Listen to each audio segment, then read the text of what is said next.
Today I'm going to be telling you guys 5 things that you should probably know before you build a DF Goblin kit car.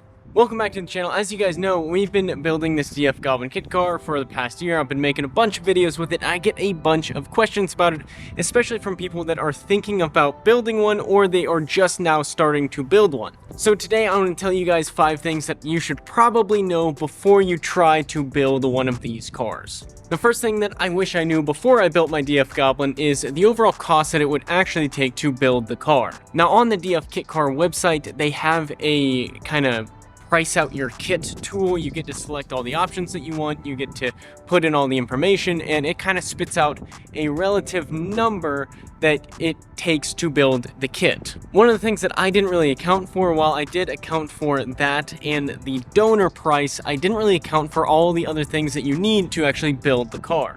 For my actual kit, I fully loaded it. I did the full cage, I did the full door bars, I did the upgraded suspension, I did the upgraded seats, I did the upgraded shifter, I did pretty much everything that you could upgrade on this car, and that came out to, I want to say, around $15,000 all in. I paid that in stages, so I don't know what the exact number is. Eventually I'll do a whole video talking about that, but that's how much I paid for the kit. For my donor, I overpaid and I paid about 4,500 bucks, but after selling a bunch of the parts and a lot of the leftover materials, I think I got that down to around 1,500 to 2 grand for the engine and everything that needed to go into the car. You could definitely get this a lot cheaper, but that's just something that happened to me. Those are the things that I kind of factored into the price. Now, the things that I didn't factor in were wheels and tires, headlights, taillights, the cost of the powder coat, which for me was about $1,000, miscellaneous supplies that we had to use some like window caulking / silicone caulk to actually attach the floor panels.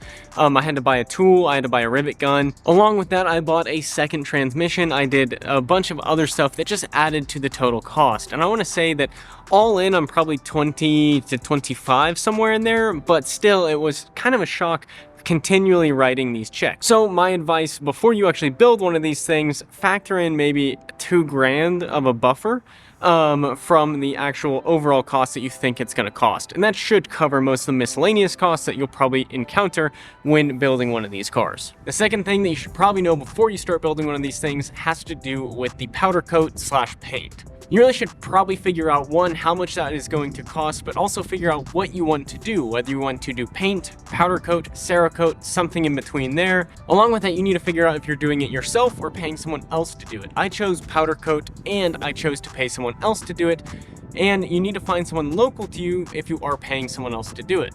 It's one of those factors that you just kind of completely forget about when you're going to buy one of these cars. It is a huge factor. You need to figure out what color you're doing. You need to figure out what type of coating you're doing. For me, I chose powder coat because typically it holds up a little better. The one thing that I didn't factor in though is you can't do correction that very well on powder coat. So if it does chip, if it does get damaged or scraped, which mine kind of has already, you can't really correct it. You're just kind of stuck with it. So just factor that in if you're doing powder coat. Paint won't hold up as well, but you can fix it, you can patch it, you can do whatever. And so it just depends what you want to go with there. The third thing that I wish I knew before I actually built one of these cars has to do with the engine. Now this is kind of very specific, so if you actually are going to build one of these, you should probably listen to this one. And that has to do with the engine wiring harness. Now, whenever you disassemble the car and you want to just take everything apart, one of the things that you don't really need to take apart that you might think you have to is the engine harness. You don't need to take the engine wiring harness off of the engine, and because I did, it caused a lot of issues for me, especially because I didn't label where everything goes. That's just another side note, kind of a bonus. Label where everything goes, label what you need, and especially for electrical connectors, make sure you know where everything connects. This is going to save you a lot of time on the back half of the project, just reassembling everything. Even though it's not a cobalt anymore, it's going to save you a lot of time. The fourth thing that I didn't really realize is you can just join the DF Goblin forum even if you haven't bought one yet. Even if you're not even sure if you're going to buy one, you could just go join the forum. And in fact, the forum is probably one of the most helpful things when actually building one of these things, when thinking about buying one of these things. It's completely free to join. it is probably the best resource when building these. What's really nice about building these things is they have videos that help you build the car, but those videos only get you so far. They get you up into about the end of stage 1, maybe sort of into stage 2, but from there you kind of have to figure it out because a lot of it is specific to what type of cobalt you bought. So for this, the forum is absolutely imperative. You need it unless you are just an absolute wizard with kit cars somehow. But the forum is free, easy to join, and everybody is super helpful in there. Even me being the annoying guy on camera that I am, those guys all love to give their input, give feedback, and help me get my car into a place where it needs to be. So I highly recommend that even if you're just thinking about building one, go make an account, go put a post in there introducing yourself, or just go read through some of the build logs, see what people had issues with, see what their feedback was, and see what advice you can get from there before you actually go buy one. Because of the forum and because of the videos, I will say that DF Goblins are probably one of the easiest, if not the easiest kit car to build.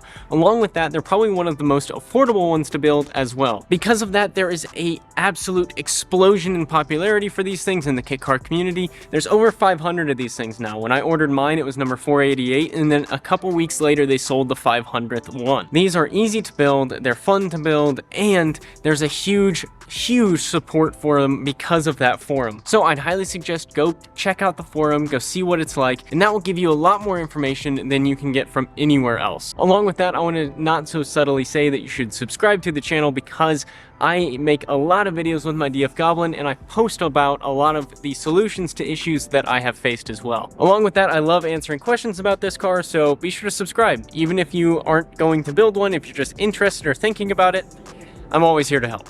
And the very last thing that I wish I knew, which is probably the most important, I saved the best for last, is insurance. When it comes to insurance and registration, I didn't think entirely about how I was going to insure or register the vehicle. I knew it had been done. Again, this is where the forum comes into play. There's a bunch of different sub-forums about registering and insuring the vehicles, but I faced some probably more unique challenges than most people faced. From what I've seen, I think I am one of the youngest, if not the youngest, people to build one of these things, and that would be a really cool moniker to have if insurance didn't like young people driving these cars. When I started building this car, I was 22. When I finished building it, I was 23.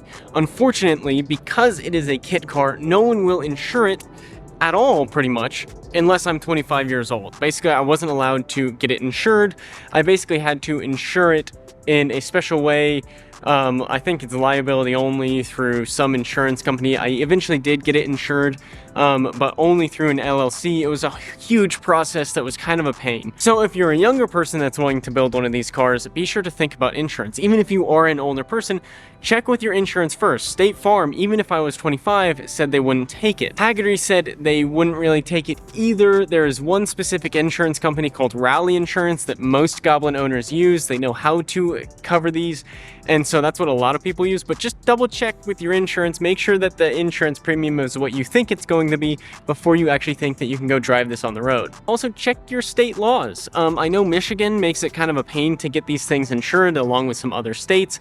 I know in Texas you have to have a specific vehicle inspection form along with a certified mechanic to inspect the vehicle and all these other hoops that you have to jump through. Really, the easiest way to get these things registered and insured that most people have found, and that I did as well, is to just do it through a Montana LLC. I set up a Montana LLC. It was pretty easy to do, actually, and I put this car into that LLC, so technically the LLC owns the car, and then I just lease it from that LLC, and I drive it here in Texas. It's kind of a complicated situation. It's definitely something that you really want to make sure that you can actually drive the car that you build before you build it and spend all the money to build it. Overall, I wouldn't let that dissuade you from building one of these cars. I think that this is actually one of the most fun cars that I have, and it is one of the most fun cars that I've ever driven. It really wasn't that expensive. Yes, $20,000 is a lot of money, but in the grand scheme of things, when you start comparing what you get for the money, this thing is an absolute monster on the road and on the track. It is super fun, super lightweight, and it hooks through corners like nothing you've ever driven before. It feels like you're driving an open wheel, well, Formula One car, because it kind of is that, just with a little less power, and you got two seats. Overall, I would highly recommend building one of these cars, and if you guys need help or if you're curious about any questions about them, please leave it in the comments down below. I would love to see more of these cars on the road. I would love to give back to the Goblin community as it has given to me, so anything I can do to help you guys get your Goblin on the road, registered and insured, I would love to offer my advice. So please leave a comment down below on what video you want me to make next, especially if it pertains to the Goblin or any other cars out there in the world. I'd love to hear you guys' feedback. Thank you guys so much for watching. I hope to see you on the next one. Bye.